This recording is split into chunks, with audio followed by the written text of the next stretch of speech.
Hey everyone, Michael Anthony here. Van Halen, Chickenfoot, Sammy in the Circle. But anyway, you're listening to the only podcast that is dedicated to breaking down the entire Van Halen catalog one track at a time. And the podcast will rock. Ow! Hello, baby!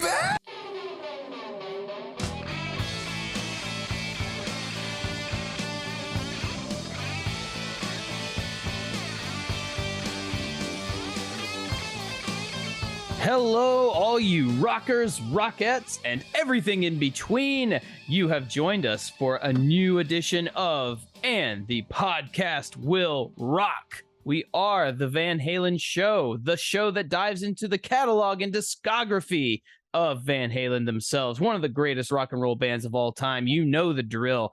I am one of your co-hosts, Mark Kamire. Joining me, as always, Corey Morissette. Corey, how you feeling?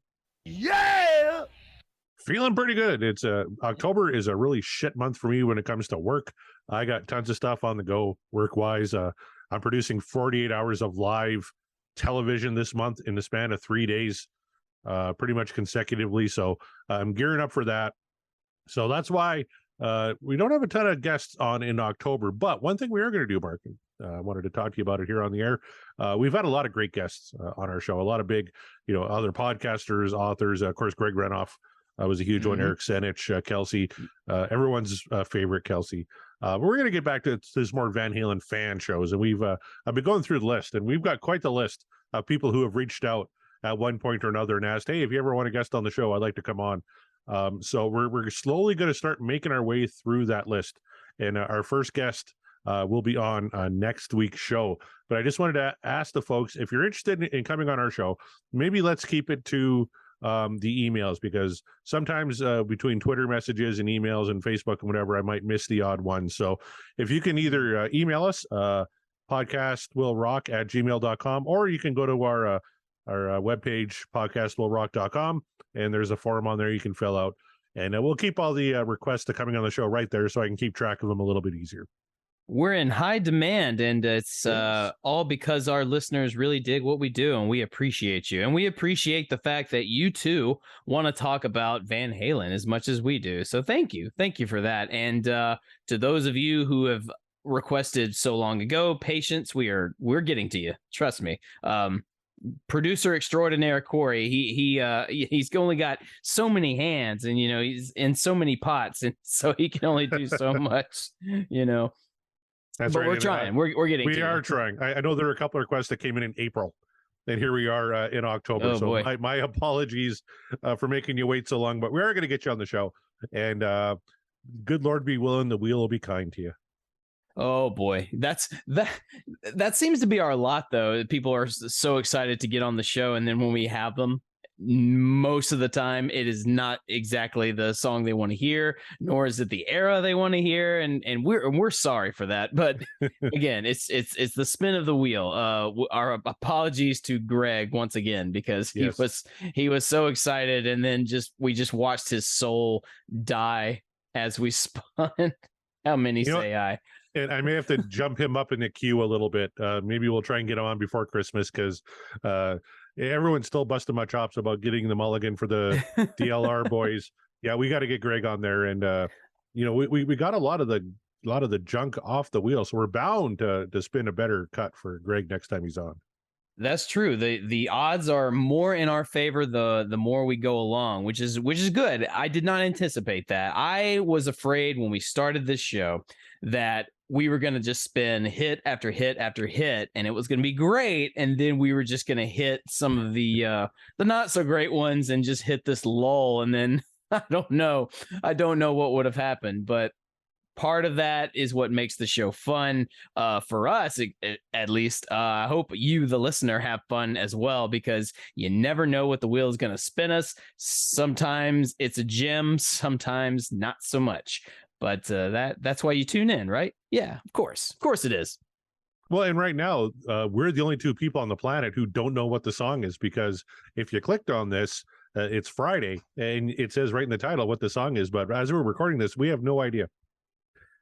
And I Yeah, know exactly. that it's scary to a lot of our guests. They're like, you don't really just spin a wheel, right? Like I can prep beforehand. I'm like, nope, no prep. We Like, nope, legitimately we spin spin a a wheel. wheel. Yeah. It's we're not lying to you every time. That's why I always ask the guests when we have them on. It's like, you can confirm this wheel is real, right? Like, we're spinning this wheel. I assure you, there is no funny business occurring there. No, and this wheel is fucking with me tonight because I always do kind of a practice spin before we get rolling here. And the practice spin tonight was Pound Cake, which is one of our most anticipated tracks. I know Brett Cooper has demanded I call him when we roll Pound Cake. I know Kevin Brown from the Tom Petty podcast has demanded we call him when we spin Pound Cake. We could have like 10 people on the panel whenever we spin Pound Cake. I mean, for real though, and just look, you guys, I'm right there with you. I want to hear Pound Cake just as much because I absolutely love that song. That's one of my favorite Van Halen tracks. So who knows what might happen. This might turn into kind of just a free-for-all. You never know. But until then, until we spin the wheel, we won't get there quite yet. We have to discuss some stuff. Corey, I think there happens to be some Van Halen news that we can discuss. What do you say? Yeah, there's a little bit. Of course, you can always go to the Van Halen news desk to get all your Van Halen news. They do an amazing job over there. We have this kind of back and forth going, though, when it comes to an Eddie Van Halen tribute. Of course, Wolfgang, now twice for the Taylor Hawkins tribute concerts, has gone out on stage and performed a couple of Van Halen songs. In London, they did Hot for Teacher and On Fire. And in LA, they did Hot for Teacher and Panama. And it was Dave Grohl on bass and Justin Hawkins on vocals. And they fucking killed it. Like, it was just amazing. And everyone's praising Wolfie, and rightly so, for like how he's playing these songs. He said, and that's kind of his, that's his closure. He wanted to do it to kind of honor Taylor, of course, but also to honor his dad. He never really had that opportunity. He never plays Van Halen stuff as part of the Mammoth set, which is cool. He wants to keep all that separate, and that's fantastic. But he just absolutely killed him. It was note perfect. He was so fantastic. And of course, that got everybody, oh, we should have Van Halen with Wolfie. But no. Let the kid do his own thing. He feels like he's got some closure now out of this because the likelihood of a tribute in his eyes are incredibly slim whenever you're dealing with the Van Halen camp, which is one of the more dysfunctional band camps maybe ever. You never know what the fuck is going on. Yeah. And so you have that on one side. And then you have Sammy on the other side saying, oh, I'd absolutely love to do something. And maybe I'll call Alex in a week or two and see what he's up to. And I'll even sing Dave songs to make the fans happy. And we'll get Mikey on board and we'll do a big tribute. Yeah, I don't know if it's that easy, though. No one knows what Alex is thinking at all. I don't think he's come out and said anything one way or the other about anything for that matter. And obviously, he's still in mourning. He's going to take as much time as he needs. But you hear some stuff maybe from the management saying, maybe we should try and put something together. And if they could, obviously, it'd be amazing. But when you're talking about, David Lee Roth and Sammy Hagar and Alex, kind of getting together to do something, history shows that may not be as easy as it sounds. No, and honestly, I think the fact that we haven't heard anything from Alex is pretty telling. Just in the sense of, yes, you're right. He is still mourning. He's dealing with this in his own way, and it doesn't sound like he is in any rush whatsoever to jump back into this back into the machine, as it were, without his collaborative partner in crime. You know what I mean? His brother, not just band brother, but actual brother. These two, the lifeblood of the band. It's in the name, for God's sakes. It doesn't sound like he is too keen to start anything anytime soon, and nor should he. He really shouldn't have to. I get why people would be excited at the prospect. Look, if they announced it tomorrow, I would be excited about the prospect, but it doesn't have to happen. It's totally okay. Like you said, Wolfie's got his own thing going on right now, and he's excited about that. He's in the studio right now prepping for New Mammoth, so that is where his focus is at this moment. And kudos to you, dude. By all means, go write yourself another awesome record. I can't wait to hear it. You don't have to think about Van Halen stuff right now because it's done. He said he had closure. during the Taylor Hawkins tribute performances, great. Because if that is your closure, if you heard what he did, there's no better way. There's no better way to go out. Like my words can't even form, just because I just don't understand why people are so hung up on the fact that there must be a continuation. There doesn't. We can just let it go. And I know Sammy is throwing his 2 cents in, saying that he would be very keen to do it. And I would love for him and Michael both to join up with Wolfie and Alex, ideally, and maybe do some songs, some sets. But is it likely to happen, as you say, Corey? Probably not. History has shown us that. And that is okay. We don't have to have it. It's fine. The fans need to learn how to let go. That's all I'm saying. Yeah, it was closure for Wolfie. You know what? For me, as a diehard Van Halen fan, it was kind of closure for me too. Watching both those sets, like, I'm not embarrassed. I may have shed a tear thinking about my hero Eddie Van Halen, and watching his son just go out there in front of tens of thousands of people live and however many watching on stream, and just destroying it, and like playing for his dad and honoring his dad. Yeah. And it was amazing. If that's all we got, man, I am fine with that. If somehow everything aligns and everybody comes back together and they do a gig, or like Sammy mentioned, do a residency, 2 or 3 shows or whatever, I'm sure that'd be great too. And I'd be first in line. I'd be, trying to get my passport back and get it renewed here in Canada. There's like a 2-year wait list to get your passport renewed, but I'd be working as hard as I could so I get down to the States and watch that show. But if it doesn't happen, I'm more than happy with the tribute that Wolf paid his dad at the Taylor Hawkins tribute. And I can't wait for Mammoth 2. And I know it's tough for him, because when he started doing the first Mammoth album, his dad was around. And now this time he's doing all the tracking, and he's starting to work on drums and stuff this week, and his dad's not there. And it's got to be killing him. And I feel for the poor guy, but I can't wait for that album, because that Mammoth album was one of my favorites of the past decade. It's absolutely phenomenal. And I can't wait for part 2. It was such a surprise too. I mean, it shouldn't be a surprise, but it is, because you never know. You never know how legacy people are going to do in terms of their own, project and stuff. People love Cher. Cher has a son who has a band called Dead Z. Dead Z is not that good. Apologies if you're a Dead Z fan out there, but I'm sorry, they're not. I've seen them live; they're not that good. So hey, sometimes it just skips a generation. These things happen.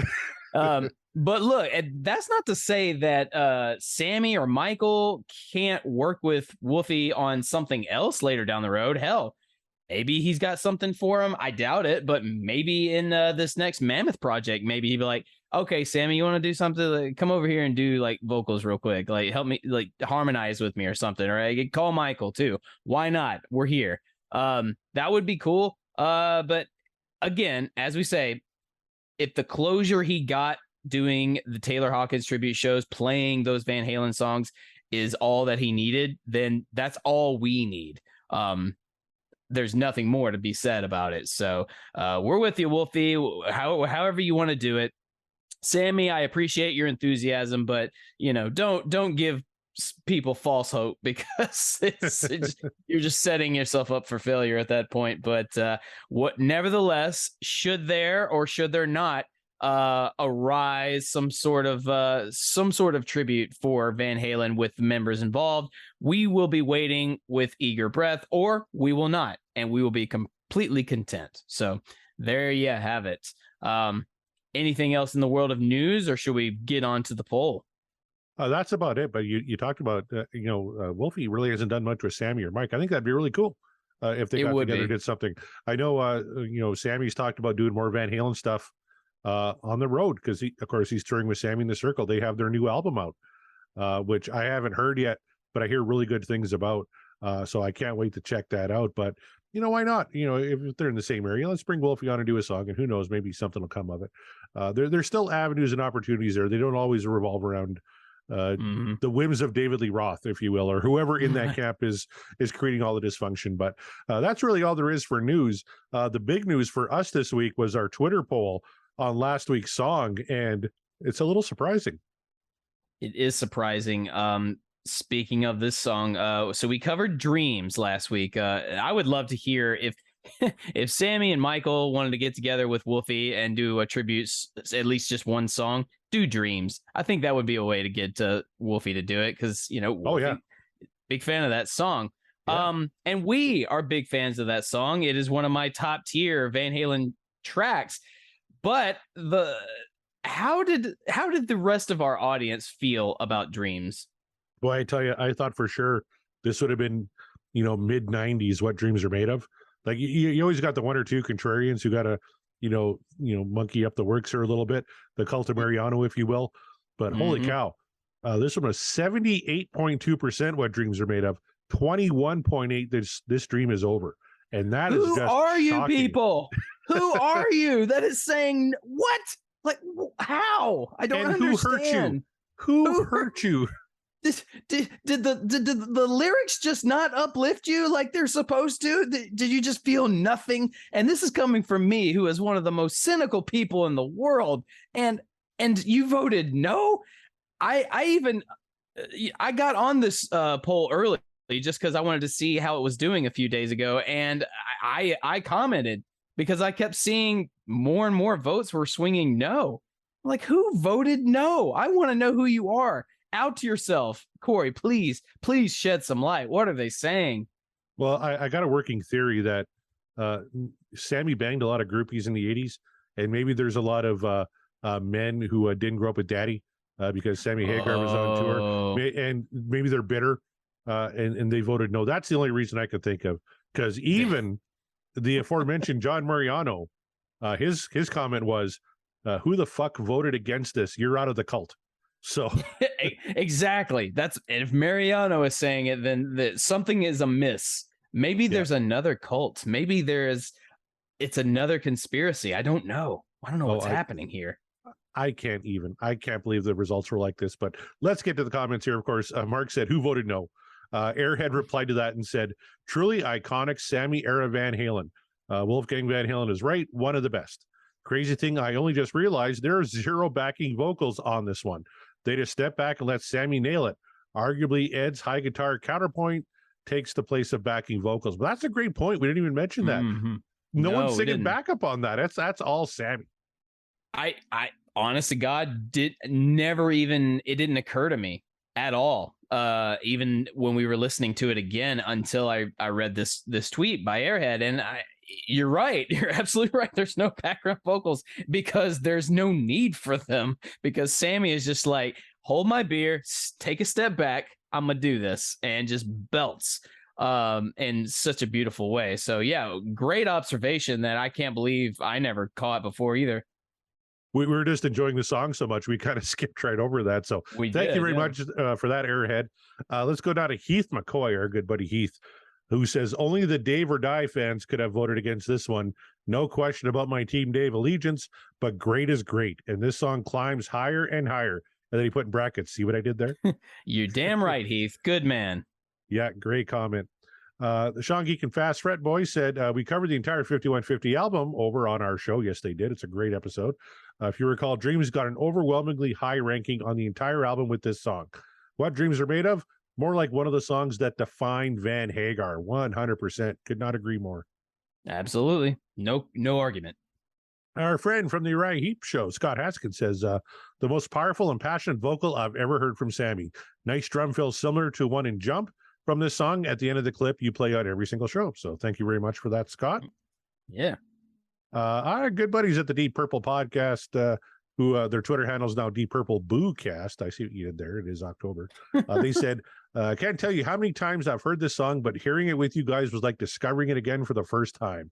An absolute classic. Great performances all around. Oh, thank you guys. Yeah, that is fantastic. Thanks so much for that. The Mighty Van Halen says, perfectly written pop rock song, killer solo, corny lyrics. Disagree with Mark the Bat there. The faux inspiration and verses are like a bad poem, but I know most people love it. So there's a little bit of a descending vote. And I reiterate my GIF response. How dare you? Someone named Alice Says Happy International Podcasting Day, boy. So you have to thank Christy for that comment. Yeah. Oh, cheeky Alice. Yes. Heath McCoy's back, and he says, amazing, uplifting tune. Sam's powerful vocal soars. Eddie's solo inspired, off the chain perfection. And the drums of Alex, he's on fire here. Yep, electric drums. I've heard 5150 criticized for this, but it suits the album. Love the electric toms on this one. Yeah, it was never like when I brought it up, it was never about criticizing the electric toms whatsoever. It was just I am noticing that, like, oh, okay, I hadn't really paid too much attention to it before, but I'm noticing, it's like, yeah, I'm pretty sure he's using electric toms. And the more we kept listening to the song, the more apparent that, yes, indeed he was. And that's fine. Wasn't a criticism, just an observation. And yeah, just like Heath said, it fits. It suits the song, I think. Totally. I thought Alex's more electric drums on OU 812. I forgot he had kind of dabbled in it a little bit on 5150. So that's my bad too. Again, I was just kind of caught up in the song. So I wasn't worried about getting facts right. I was just really enjoying myself because I love that tune. Exactly. Next, our good buddy Kevin Brown says 10 out of 10. Every part of this song is perfect.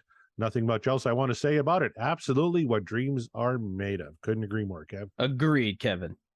All right. Kyle Anderson says this track always gets me in a good mood. When I hear it, I get higher and higher. Straight up, I climb. There you go. See? Thanks for that. Yes. Kyle. Yeah. Der Urs says most likely the best vocal performance of Sammy Hagar ever. And what a killer song in general. Double thumbs up. I mentioned on that show. It's probably my favorite Sammy Hagar vocal performance of all time.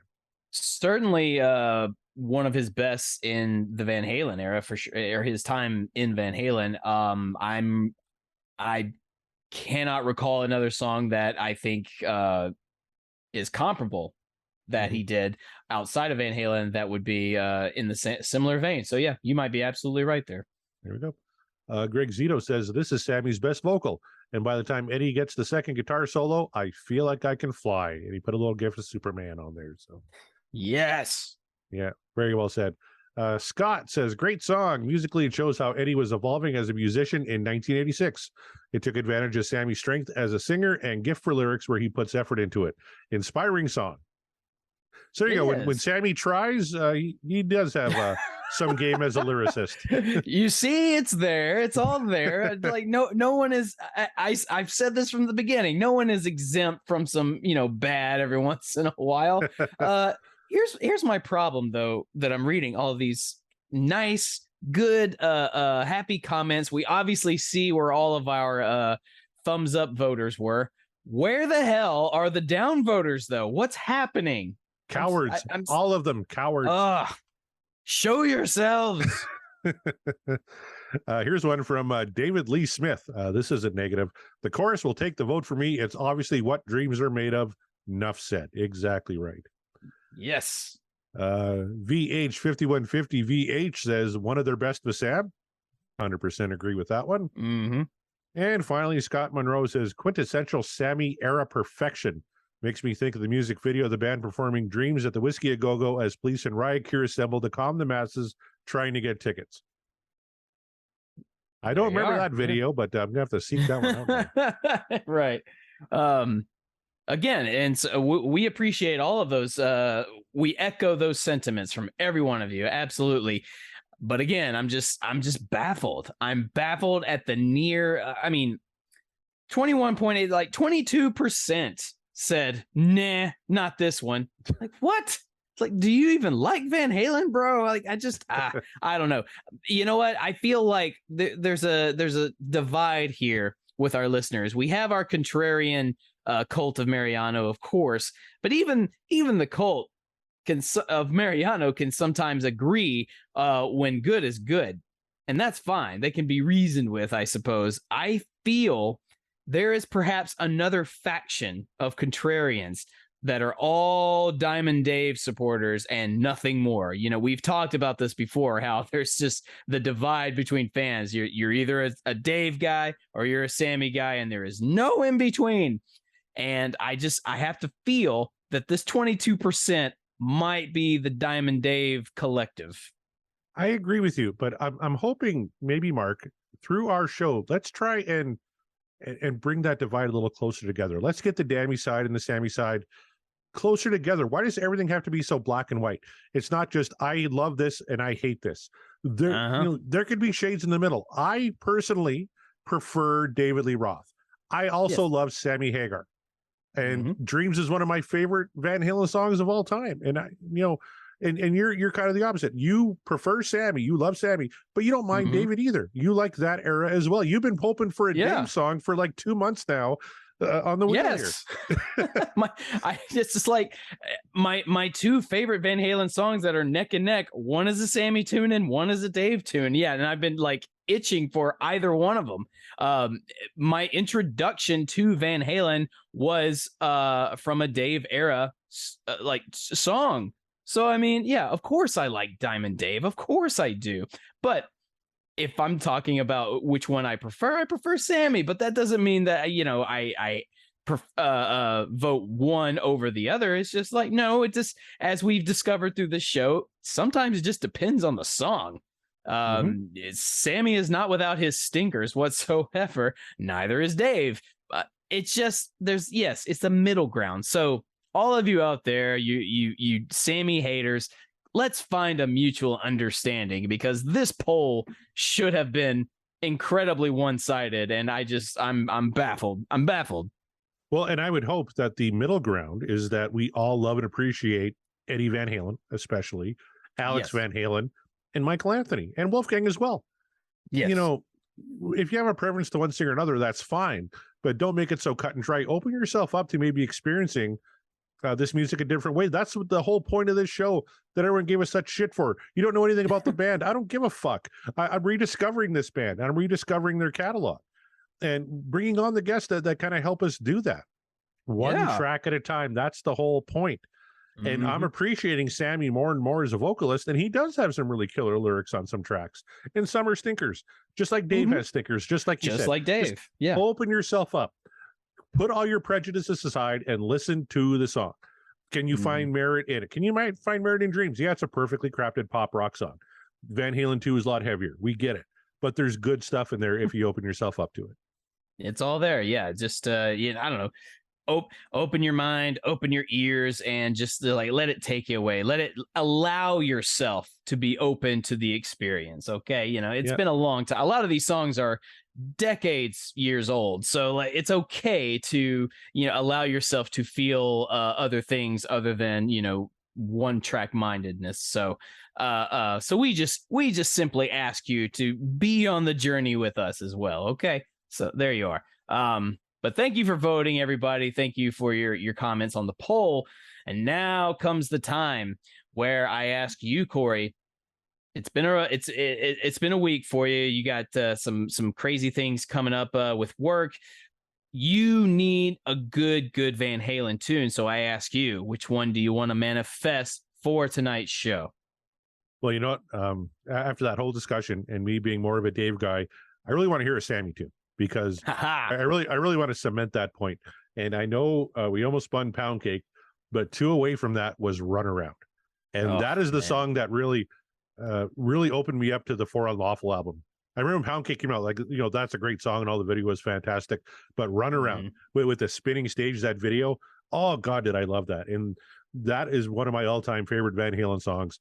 I need a good one tonight. I feel like there's a ton of good stuff on there, but give me some classic Sammy, give me some Fuck, give me some Run Around. That's what I'm hoping for. I'm not going to go with my original manifestation idea. I'm going to echo you. What I want is a good track from For Unlawful Carnal Knowledge. That is exactly what I think we need. If it's Pound Cake, awesome. That would be great. If it's Run Around, awesome too. I would love Right Now. Just give me a good, top tier song from For Unlawful. I think something from the Fuck album is definitely needed. Oh, that sounds great. Give me something like Top of the World. Love Top of the World. Or The Dream Is, we had Dreams last week. Why don't we have The Dream Is Over this week? Wouldn't that be I don't know if that's irony or if that would just be just a hilarious happy coincidence. I don't know, but either way I'm here for it. So you're here for it, I'm here for it. We're priming the wheel. We're hoping, we're praying that it gives us something amazing. If it's not from For Unlawful, fine, but we need something. We need something good to kind of get us back into the zone. So whenever you're ready, Corey, I'm ready. Sammy, when you're ready, take us away. Here we go.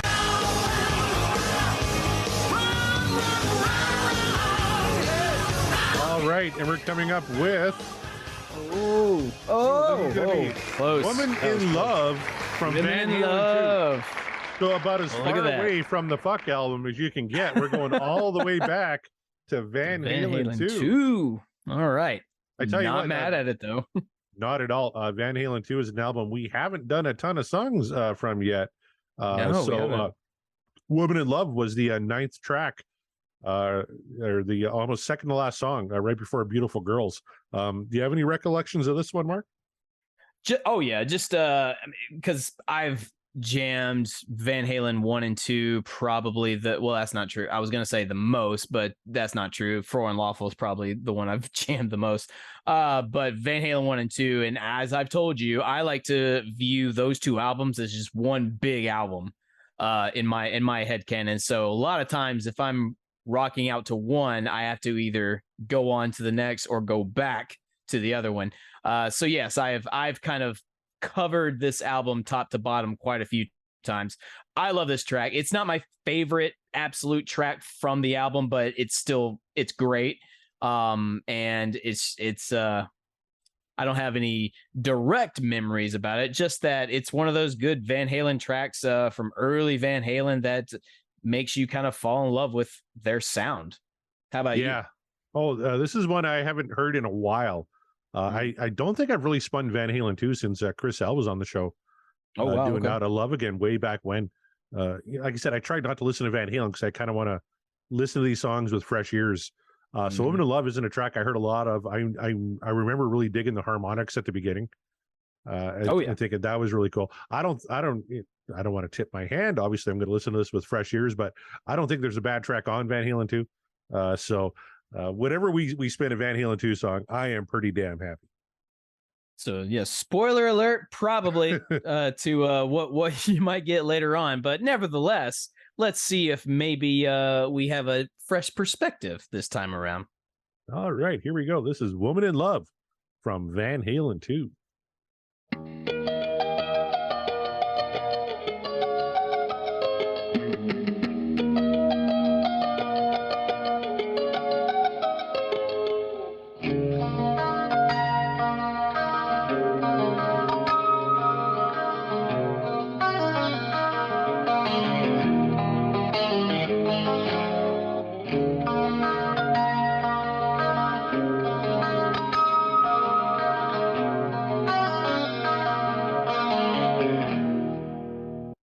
So there's the harmonics on that intro that I was talking about that I really, really dig. Do you you're familiar with the film Wayne's World, right? Oh, of course. There's a scene in Wayne's World when Wayne is going to try out this new Fender Stratocaster that he's had his eye on for a long time, and right before he starts playing, the clerk stops him and says, "No Stairway to Heaven."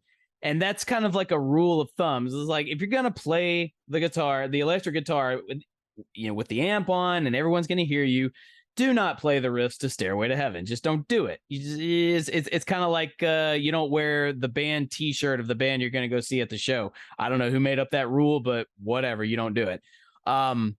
This intro with all like the whole riff, the harmonics and all sound like something that if you know how to play it and you're going to go try out a new guitar or a new amp, this might be the thing that you're going to try out, and you do it specifically so that the whole store is going to hear you, and the whole store is either going to be very impressed or you're going to fuck it up, and then everyone's just going to be like, "Oh my god, turn it the hell off, dude, get out of here." But that's what this intro has always reminded me of. It's like, oh, this is one of those Guitar Center riffs where you go in like, oh, let me try out this new Fender right here, and then and see if you can impress the employees. Well, and if you remember Wayne's World, I think he plays just 3 notes, but they're nowhere near the 3 notes at the beginning of Stairway to Heaven. It's closer to Women in Love, actually. Yeah. Yeah, they couldn't afford the like even 3 notes to the. Yeah, we can't even get close to Stairway or we're going to get sued. So it was just a random 3 notes. But I found a great quote from Eddie Van Halen about that intro, which I'll read here for you. He says, and I quote, there are some harmonics I do on the intro, which I really like. It sounds different and I double track it too. So it sort of sounds like what a harmonizer does. It sounds like I use a harmonizer, but I didn't. All I did was double it. I used the regular Strat on that and it sounds really neat. That's the only other guitar I used beside my main guitar, which is, of course, the striped one from the first album cover. He says, I put it together myself and it has a Telly pickup in the back and a Fat Strat pickup and something else. I just had a junk body laying around and I threw it together in a day. I had a Dan Electro neck and I put on it. I only used it for that one part because my other guitar is too ballsy sounding to play quiet. Wow. He was like, oh, yeah, I just put it together in a day. And, yeah, threw together a guitar in a day. It's like, my God, ugh. If I didn't love the guy so much, I'd be like, man, fuck this guy. Because it's like, what a you're like showing your dick like right away. It's just like, oh, yep, here it is. This is what I do. I just put a guitar together, double it with my my original riff. Yeah, no big deal. Whatever. The other one's too ballsy. Except in Eddie's case, when he's showing his dick, it's 18 inches long. And fucks like a jackhammer because he's Eddie Van Halen. Yeah, there it is. So that's his whammy bar is what he calls his piece.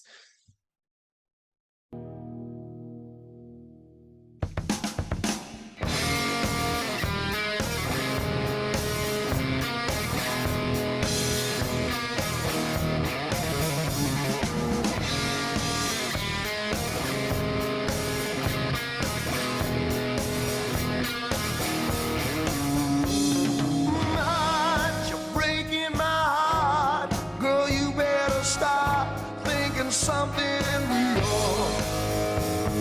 Seems like loving you is just a crazy dream, but do as you feel. All these crazy women, one more crazy night. One night's all we're given, so baby, leave it alone.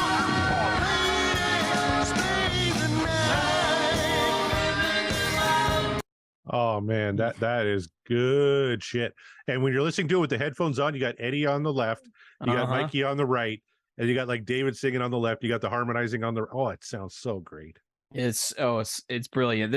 It's weird to say a nostalgic trip for me, just because like this came out before my time, but I don't know, this just gives me the feeling of hearing those early Van Halen songs like on the radio when I was a kid. Like I've talked about that before, so it just, I don't know, it just kind of makes me feel like a kid thinking about like rock and roll and what that means and what life can be. A party, life can be fun. All you need is women in love and rock and roll. That's I love the sound of this. I love everything that's going on right now. Well, and lyrically, it sounds like this woman that Dave's interested in is kind of torn between him and somebody else. So we'll see how the story progresses here. Oh, baby, make up your mind. Make up your mind. I know you're in love. So, baby, make up your mind. Women in love. Scream, go on and scream that your love is all you're knowing. Why, honey, if you need a woman just as bad as me, you ought to be going. So that's interesting. And I found another quote from Eddie Van Halen here. It sounds like Dave's girl is interested in girls. That's what it sounds like. And if you're needing a woman just as bad as me. And Eddie said, if you follow the lyrics, you can look at it 2 ways. It's about a guy going out with a chick, and as opposed to the conventional way of losing a chick to a guy, he loses his chick to another chick. If you don't listen carefully, it sounds like Woman in Love about a chick just running off with another guy. But they put a little extra twist to it, where it's a girl leaving him for another girl, which is kind of cool. Yeah, it's subvert expectations early. saying, and what's Diamond Dave gonna do? Like, what are you gonna do? She leaves you for another woman. Like, you've lost that battle, dude. Like, she's not coming back. This gives me the feeling, though. This is like a song you'd hear. I think I've mentioned before. Sometimes there's such a thing as like bar songs, where you're at a bar, you're just chilling out, you're having a drink or two, and there's just a good rock song sort of playing in the background, but it seeps into your system, and you kind of you're vibing it. This is one of those sort of like bar vibey songs to me, because it's not your typical Van Halen where it's like a pulsing, steady rock. Like, it's not like Ain't Talking About Love, which is just like constant. It's kind of almost in the sense of Running with the Devil, in the sense it's calm in the verses a little bit, where it's just kind of like taking the music back a little bit. That's not saying that the guys in the band aren't doing anything, because they are, but it's not as just full in your face. It's kind of subtle until it like gets to that chorus. You know what I'm saying? Absolutely. Couldn't agree more. I had a thought and I lost it, so we're just going to play the song. It happens.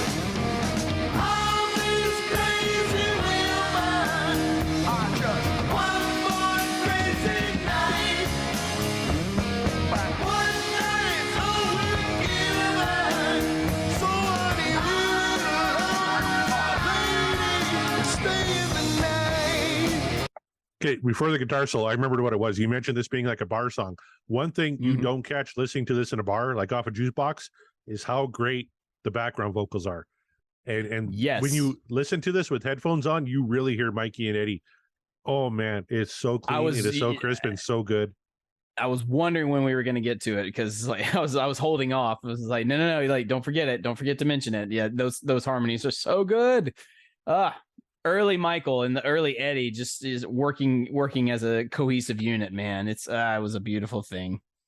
Oh, it's the magic of early Van Halen, really all Van Halen is that harmony, right? Like that's how that and Eddie's guitar tone, and for me, Alex's drums is how you can pick out a Van Halen song just a few bars in when you're listening to it on the radio. I mean, that is what makes this band stand. I mean, if people haven't figured that out already, it is the magical collective of all of these things put together. I mean, the Van Halen brothers already had their formula as far as playing together goes, and as far as like what they wanted from one another, because they're brothers, they're playing together, they understand one another, they understand what each other wants. But then you add things of Michael Anthony's, bass skills that probably doesn't get as much love as they should, but his vocal harmonies, on the other hand, unstoppable. And then, you got the charisma of Diamond Dave, and then later Sammy Hagar, and just, all of those things working together. That's what makes a great rock band. You get these different elements and you blend them. And most of the time you just have to hope you get a good result. But sometimes the magic is just right.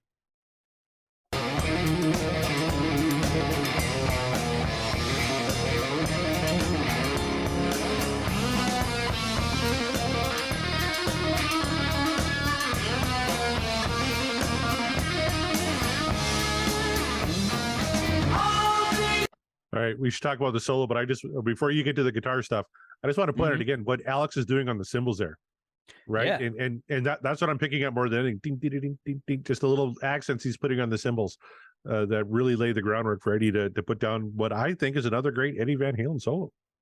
Yeah, Alex is given the sort of the ornamentation with the cymbals, just sort of, he's highlighting really like what, because Eddie is doing all this finger, it sounds like a lot of finger tapping on the fretboard is what he's doing, right. Which that's not out of character for Eddie whatsoever, but he's doing it a lot in a very kind of a tight formation.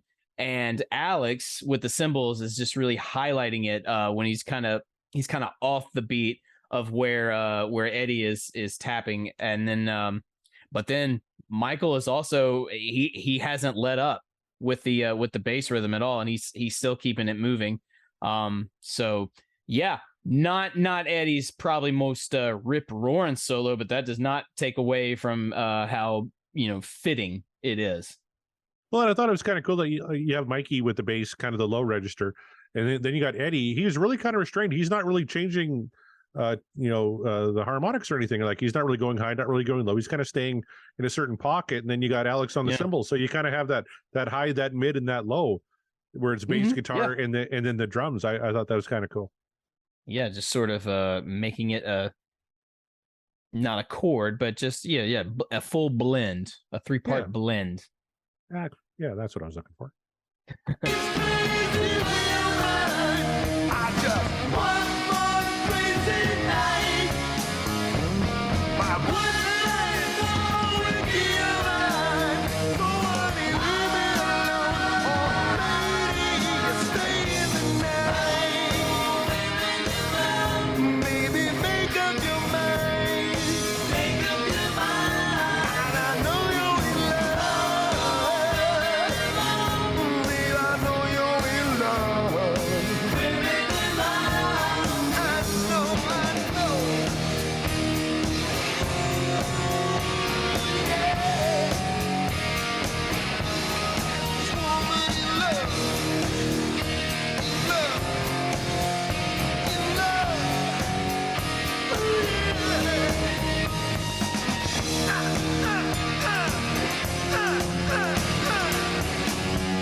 All right. Woman in Love from 1979's Van Halen II.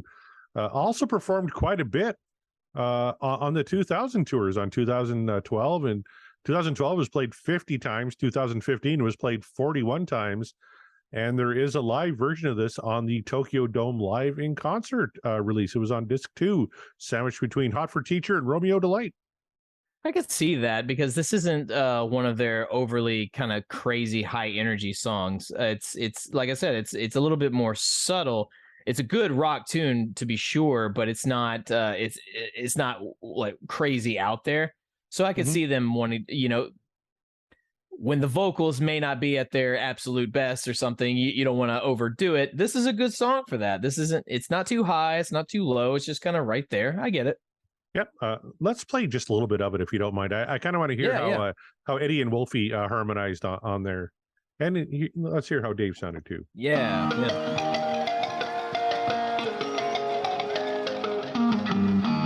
What do you think he played this on, Mark?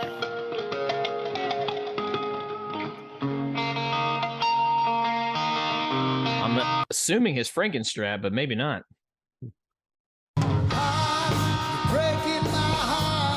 Girl, you better stop thinking something real.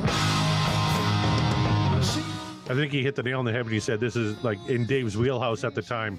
It's not too vocally taxing. He could play it near the end of the set and it still sounds pretty good. Yeah.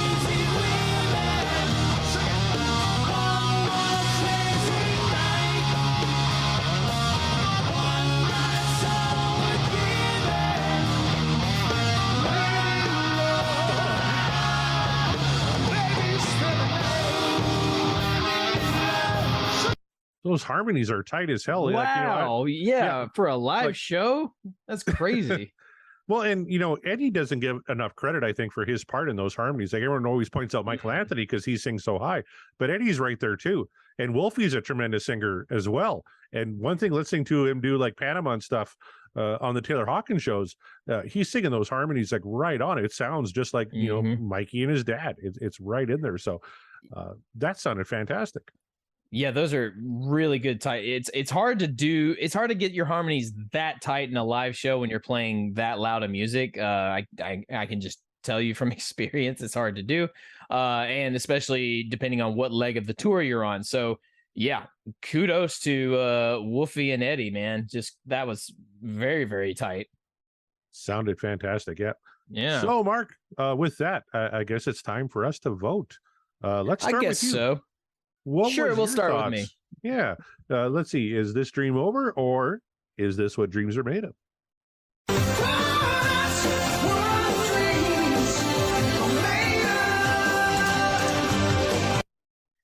I mean, why bother with shenanigans at this point? Corey already said it at the beginning of or before we started playing the song. There's not a bad song on the Van Halen 2 album. I fully agree with that. Women in Love is no exception to that whatsoever. It is this is one of those songs, like I said, it kind of puts me in a nostalgic mood because of what it reminds me of, just being a kid listening to early Van Halen. And when the world was at my fingertips. I was so naive at the time, but nevertheless, the song is killer. It's a good song to just vibe out to if you just want to hang out with people, hang out with your friends, have a drink or whatever. Or if you just really want to sit down and analyze a really good rock song, you can do that. This is absolutely a good example to do that as well, because it's not too heavy. It's not so slow that it's like a power ballad or anything like that. And it's like, no, it's just a nice smooth groove of a tune. Van Halen has plenty of those songs. They are I would say known a lot for. I mean, they're known for a lot of their rip roaring solos and their hard rock music, but look, they've got some smooth grooves as well. Women in Love is part of that repertoire of those songs. I think everything just works, man. I love the harmonies, as you guys well know. The solo fit the song, just like Eddie. When he does it well, he does it very, very well. Alex being Alex, man, especially right there at the end, kind of throwing us for a loop with that weird rhythm at the end. I'm still trying to figure that one out. But more and more, I'm more appreciative of the musicianship there. So Women in Love is absolutely what dreams are made of. It's early Van Halen. How could you vote against it? I don't know, but we'll find out, because Corey, what say you? Is Women in Love what the dreams are made of, or is the dream over and has she just walked out with the other woman?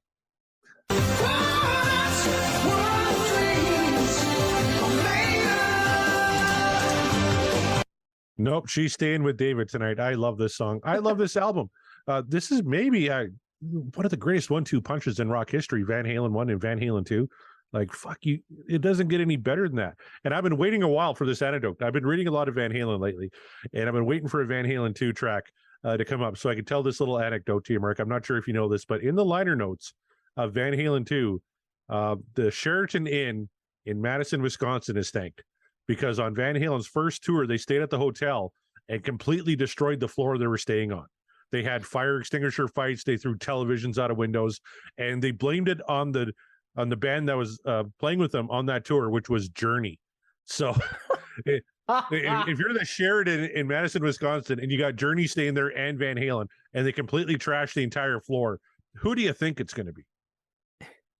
Clearly, look, Steve Perry was a wild man. Nope, it was the Van Halen boys. But no, of course, it's fantastic. Like I can't imagine anyone downvoting this song or anything off Van Halen 2. And if you do, for shame. Turn in your Van Halen fan card, because fuck you. This is great Van Halen. This is great rock and roll. I love this track. I needed this one tonight. We didn't get our fuck song, but that's okay. We got a great Van Halen 2 track, and I'm very happy. Never mad at a Van Halen 2 track. Never mad at a Van Halen 1 track either. So yeah, just bring those on. Yeah, as Corey mentioned, we haven't had too much from Van Halen 2. So yeah, I'm looking forward to the rest of that catalog because I love that album very dearly. Women in Love, man. Yeah, that's I'm probably gonna end up listening to that like 2 or 3 more times later, just because it's such a sweet groove. And I don't know, you can vibe to it, man. And sometimes the vibe just must go on. Speaking of vibing, you've been vibing with us here at the show. Corey, where can the people find the show if they want to get some merch, if they want to find the back catalog, all the good stuff? Where can they find you personally? Oh, they can find the show www.podcastwillrock.com, on Twitter @podcastwillrock.com. They can find me @cdmarset.com, and they can find us as part of the Deep Dive Podcasting Network. A ton of fantastic shows on the Deep Dive Podcasting Network. I'll go through them real quick for you. We have the Deep Purple podcast. They have been killing it lately. Absolutely fantastic show. Sabbath Bloody podcast. Skinner Reconsidered. In the Lap of the Pods. Of course, that's a Queen podcast. The Magicians podcast, hosted by Scott Haskin, about Uriah Heep. They got a new album coming out soon, so Scott will be cranking that machine up again here real soon. Woo. Then we got Hawk Binge, Maiden, A to Z, Diary of the Madman, talking about Ozzy's new album, which is really good, actually. So check out Diary of the Madman. That's fantastic stuff. Yeah. The Metal Gods podcast, Universally Speaking, Backtracks, Aerosmith Revisited, featuring myself and some other guy and another guy. We've actually added a co-host. That'll be coming up soon. That'll be released very quickly. You'll find out who that is. So Far, So Pod, So What? The Tom Petty Project, Backtrack, Steve Music, talking everything movie music, and T-Bone's Prime Cuts on the other side. Mark Meyer, I know you got a ton of stuff going on. Where can the folks find you online? Find me at Mark the Bat on Twitter and Instagram. We just had a show called Women to the Front. It's our third time doing it. It's a tribute show celebrating women songwriters, women front people of bands throughout the ages, mostly 80s, 90s, and early aughts. That was a great turnout. A lot of money was raised for the YMCA charity event. So thank you all. If you were to all who came out and to all involved, it was a great time. Stay tuned for the Halloween Bash. The Exit Inn is one of Nashville's oldest and most prestigious venues, and unfortunately, it's going away because so many things are going away for various reasons. So, if you want to catch one of the last shows before the Exit Inn has to finally close its doors, come on down to on Halloween night to the Halloween Bash. We'll be doing a whole slew of songs dedicated to the holiday, including songs from the Misfits, Rob Zombie, even some classic songs that you might have heard in your childhood, some songs you might have heard from some classic TV shows. We're throwing it all in there, man. It is going to be a bash, one to be remembered, and it's probably going to be the last time I am on the Exit Inn stage. That makes me very, very sad, but it's going to be a good time.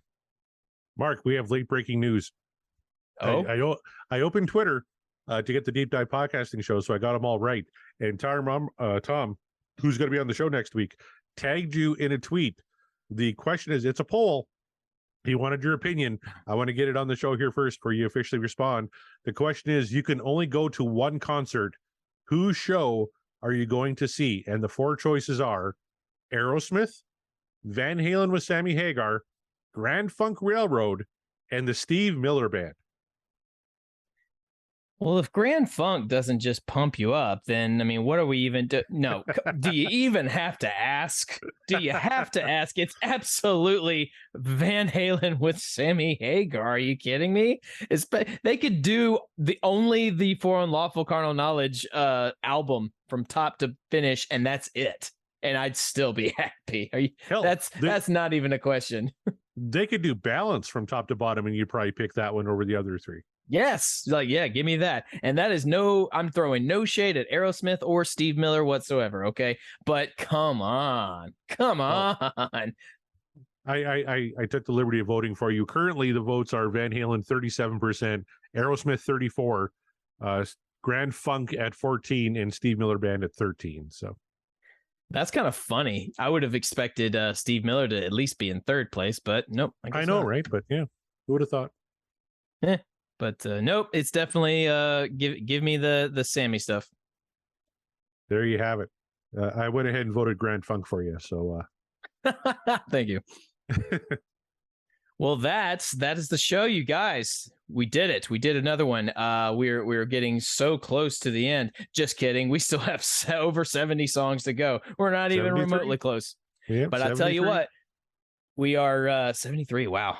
But we are approaching that time of, I believe, Corey, we might be approaching our anniversary very, very soon in the coming weeks, maybe the coming month, if I'm not mistaken.